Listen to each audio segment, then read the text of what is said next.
Hey everyone, this is Candace Cordelia coming to you with another interview for In the Zone. Today I am talking to filmmaker Kyle Thrash, and we're going to discuss his documentary film, Maybe Next Year. Hey Kyle, how are you doing today? I'm doing good, Candace. How are you? I'm doing excellent. Thank you so much for asking. So I'm just curious, are you in the Philadelphia area right now? No, I am in Brooklyn, New York on a cold Friday afternoon. Yeah. So besides it being cold and a Friday afternoon, how have things been going for you in this pandemic? Uh, Challenging, but I feel lucky compared to other people, of what they've gone through. So I'm safe and I'm healthy. So I'm doing all right. How about you? Yeah, likewise. I'm right outside of Philadelphia and it's not cold.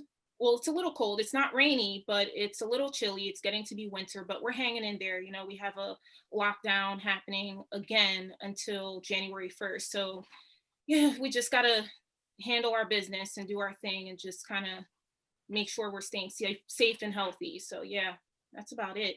But, enough talk about the pandemic. What I really want to get down to is your film, Maybe Next Year, which I watched, and it is fantastic. And myself, as a Philadelphia native, I loved it. I absolutely loved it. And for everyone watching, if you don't know, this film is about four fans of the Philadelphia Eagles and the Eagles' road to Super Bowl victory in 2017. So to start things off, I understand that you yourself, you're also a Philadelphia native. You went to Drexel University. What led you to making this film?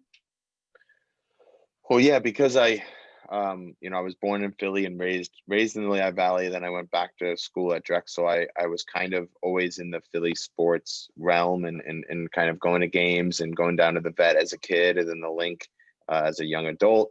That I was kind of always seeing these larger than life characters in Philly sports and seeing these fans go down at 5 in the morning with these huge RVs and painting their face and wearing insane costumes and other gear, and I felt like it would make for a really interesting uh short doc about community and showing, like, looking at their psyche as fans and looking at what makes Philadelphia Eagles fans and Philadelphia sports fans unique, where that national media perception of us being the worst fan kind of comes from. So it kind of started out of kind of just exploring that, and then it ended up me capturing, the most magical year in Eagles history. Yeah, absolutely. And what I was really riveted by, not just only the B roll, because you have a lot of different things going on in this documentary. We're seeing footage of the fans reacting to different games, their personal lives, why they love the Philadelphia Eagles. You're hearing audio from sports radio. There's a lot of different elements in this film that really tie it all together really nicely. I'm very curious to know how you picked each fan. What was that process like? It was difficult because there's so many great Eagles fans and so many great sports fans in the Philadelphia region, and I wanted to kind of just represent different sides of fandom that felt um, personal to me and something that I feel like hopefully resonates with other fans. So whether it's Shirley Dash, with her, unabashful passion and positivity, calling into the radio, and always trying to see the brighter side of things, even when in darkness. And then Bryant, who kind of represents anger and negativity, the other side of that coin, someone who kind of is more of a pessimist and trying to explore some of where that anger comes in sports fans. And then Barry, who spent his retirement money on building a 2,000 square foot man cave and showing how obsession can lead to these extreme lengths. And then Jesse, kind of represented legacy to me, with his father passing on his fandom to him, and him trying to pass on his fandom to his son who has special needs. I felt like it was a good story that kind of represented, what it means to pass on fandom, and how it's so ingrained in family. It's something that, for me personally, both my parents are big Philly sports fans, so it was something that was important for me to try to tell. Yeah. And were any of them a bit hesitant to be involved in this film, or were they all really just ready to go? Uh, Bryant didn't know who we were and was kind of just like a little cautious. Obviously, you can tell he's kind of this larger than life personality, and he was kind of like, "Who are you?" And it took a little bit to gain his trust. And then Jesse, Jesse's more of a private guy. He doesn't have like a Facebook or anything, so like he kind of was like, "Why would like I'm not the type of guy that puts himself out there." So it took a lot of connecting with him off camera to kind of talk to him about why I thought it was important for him to share a story, and what his family represented to me. And we just got close as friends, and that was I was able to kind of gain his trust, and he was happy, and now really proud. It's something I'm very proud of with the film, is to be able to include his father's story and his family's story, and something that he'll always have for the rest of his life. Yeah. And personally, I've known about Brian for years. He's built a reputation, especially Hmm. on YouTube. And my brother was actually the one to hit me on to him years ago because of his just passion for the Eagles. So with Hmm. his story in particular, was there anything that you learned about him that you were taken aback by during the process? Well, I I think he's experienced a lot of pain. He lost his mother, and it's just him and his father, and they don't get along that well. It kind of goes and flows, and I think um I think he's someone that needs some love in his life, whether that's in a partner or a friend. I think he's someone that uses sports and uses his channel on YouTube as an outlet for some of his frustrations. And I feel like I wanted to kind of explore outside of just sport where some of that frustration comes from. But he's a sweetheart. I don't agree with all of his views or the things that he says, but he does have a good heart, and I wanted to um kind of he's a polarizing character, so I wanted to kind of show the other side that maybe people don't know about him. Mhm. And in the making of this documentary, in terms of the Philadelphia Eagles themselves, was there anything while filming about the Eagles that also surprised you that you had no idea about in terms of their history as a team? As a team, well, I mean, just how much the losing and the pain, really how deep it ran. There's so many teams that got close through the different eras and the different Super Bowl losses. Mhm. I'm a little bit younger. So my era was the Andy Reid era. So 2005 with McNabb, that was heartbreaking to get that close. And obviously, a lot of the NFC East titles and then the division titles, it just and the conference titles, it was tough constantly getting close. And what I realized, that my era wasn't unique. That happened, you know, decade after decade. The Eagles always getting close. So Mhm. I feel like what I learned also was how similarly their pain and what they've gone through was kind of similar to what the city had gone through a bit, and kind of earning its respect, earning its pride. Um, Players that really are, more blue collar guys, really wanted to work, players that were overlooked. So finding those similarities with the team and the city was something that I found really interesting, and I was kind of looking to draw those similarities. Sure. And looking back at this film now, we're talking about 2017, obviously, and the Eagles winning the Super Bowl. How does it feel to look at this film now in comparison to how the Eagles are doing in 2020? That was something that really stuck out in my mind as I was watching this film.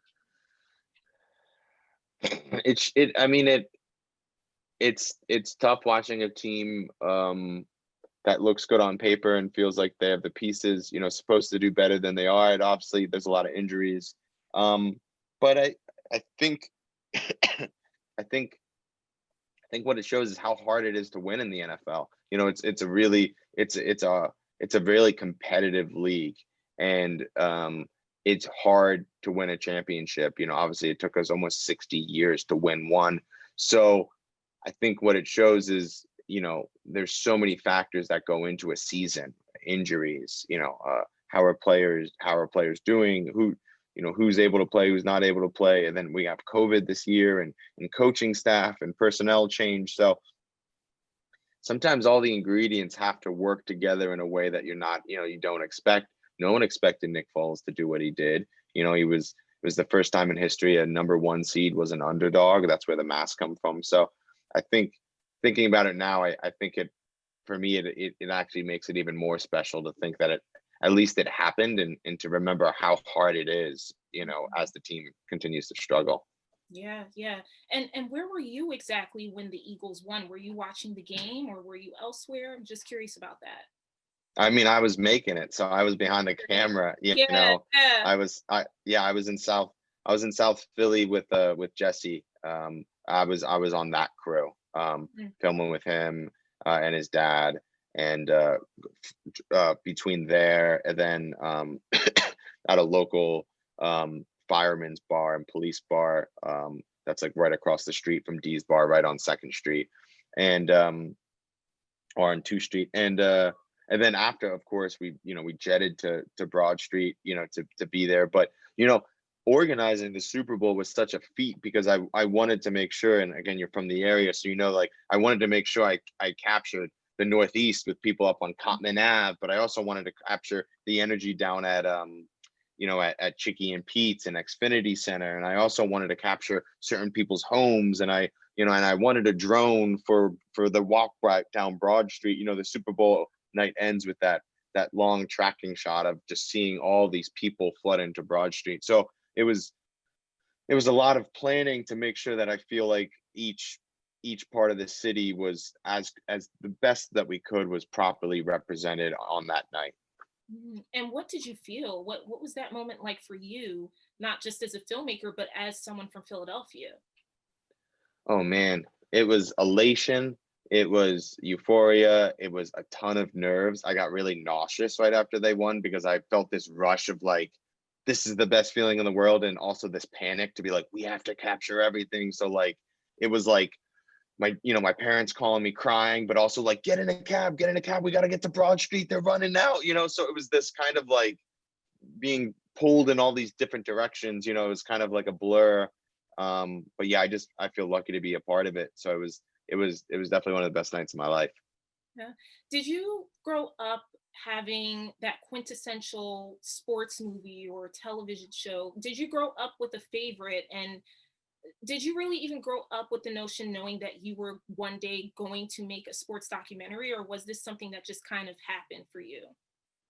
Yeah, it just happened for me. I think I learned to really love documentary in college, and I feel like the form has really blossomed over the last 5 to 10 years. I mean, you've seen, streaming platforms, just kind of give new life to a lot of stories. So for me, being able to get in that space, I never expected that this is what I would be doing. Obviously, I've had a love for filmmaking and yeah, and sports movies, my whole life. I feel like I like probably all those same ones that you do. I try to approach it differently than just a normal sports movie. I try to approach it more from a human standpoint of trying to connect to these people more on a human level than just the love for the game. Obviously, there's great underdog movies like Rudy and stuff like that. You'll see of someone who's counted out. So I think there are similarities in that way, and of course, Rocky is synonymous with Philadelphia, but I wanted to kind of approach it differently by looking at the culture of the team and the community and kind of explore that. So some of the movies that we were looking at actually weren't even sports movies. We were kind of approaching it less as a sports film and more as an examination of fandom. So there's this movie Heavy Metal Parking Lot and American Juggalo about music fans down at like that go to tailgates and go to these music festivals, and that was some of some of the early references that we were kind of looking at. It was just to kind of explore why people are so passionate about something. For sure. And you stated that you are working on a project now. Is this something completely different from sports? Are you venturing into just another genre itself?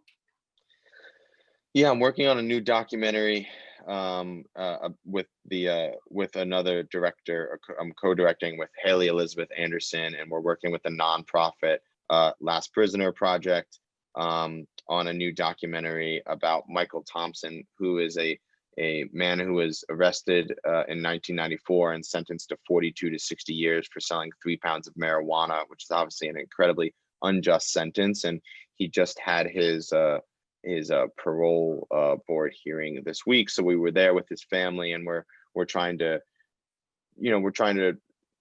follow his story through clemency and also as you know and talk about these, as states continue to legalize. We just saw New Jersey voted for cannabis, and that was one of the 5 states that we need to continue. We need to look at that. A lot of people have been harmed by the war on drugs and harmed by the war on cannabis, and we need to make sure that there's 40,000 nonviolent prisoners incarcerated for it. So we need to make sure that we're looking at those stories as people begin to make money off of the sale of marijuana, and continue to help them and get them out, and grant expungement and resentence and grant clemency, and make sure that they also have a place in the marijuana business themselves, and have restorative justice, so that that it feels like they have a space to continue to prosper off of this long decade, generation after generation, people that have been harmed by the war on drugs. So we just need to, hopefully the story will help illuminate some of what has happened, and some of the paths that we can move forward as cannabis begins to legalize in this country. Yeah. What are your goals as a filmmaker? What are the types of messages that you hope people walk away from viewing your films? Hopefully I think it can bring people together. I think filmmaking and art can bring people together in a way that other things can't. So whether it's music or filmmaking or other art, I feel like hopefully what it shows is that we have more in common than we do differences. So even with a movie about football, that it shows that that fans of even rivalries, whether it's the Giants or the Cowboys, that I just spoke to someone that was a Cowboys fan, and he was like, I love the movie, and so like to see, just to show people that hopefully we're that we're more connected than we think. Yeah. And did you get any feedback from anyone from the Eagles side with your film? Did that occur? Yeah, I was able to get some nice messages from the organization, and they brought me down to the Nova Care Center where they practice, and I had lunch there and got to watch some of the guys practice. So they were really nice about the film, and supportive of it. Nice, nice. And I have to ask, do you have a specific favorite player on the Eagles? Right now, Jason Kelsey is definitely my favorite. He's the center. I was a center in high school playing football. I love his mentality. Obviously, he was a big part of that hungry dog runs faster. I love that he's a mummer and kind of, is down on 2 Street, is one with the people. I've been at Phillies games where I've seen him just walk by. He's just feel like he's a good guy, and is kind of a, someone that really works hard and is a good representation for Philadelphia. Great choice. I like that. So my last question for you is, do you see yourself doing any other sports films, documentaries, maybe even television shows in the future? I hope so. I hope so. I'm available if anyone's watching. Yeah, no, I hope I get a chance. This was my first feature, and so I hope I'm able to work with companies like ESPN or even brands like Nike, continue to champion stories that I find important, and illuminate different sides of sports, and what it can do, and whether it's athletes or on the other side with fans. I hope that I have the opportunity to continue in filmmaking and champion stories that are important. Wonderful. Well, Kyle, it was a pleasure talking with you, chatting about the film, hearing about everything you're working on. It's very inspirational. I like to leave my interviews with anything else that you'd like to add in terms of your social media, where people can find you, and how they can watch the film maybe next year. Sure. Everyone can go to maybynextyearfilm.com for more information. It's available on Amazon and Apple TV. You can follow the film MNY Film on Twitter and Instagram. Wavelengths Productions, also the production company that helped make the film, so you can look at more of their work there. So yeah, I hope people will check out the movie. If you're from Philadelphia or you're just a sports fan, I really hope people will check it out and enjoy it.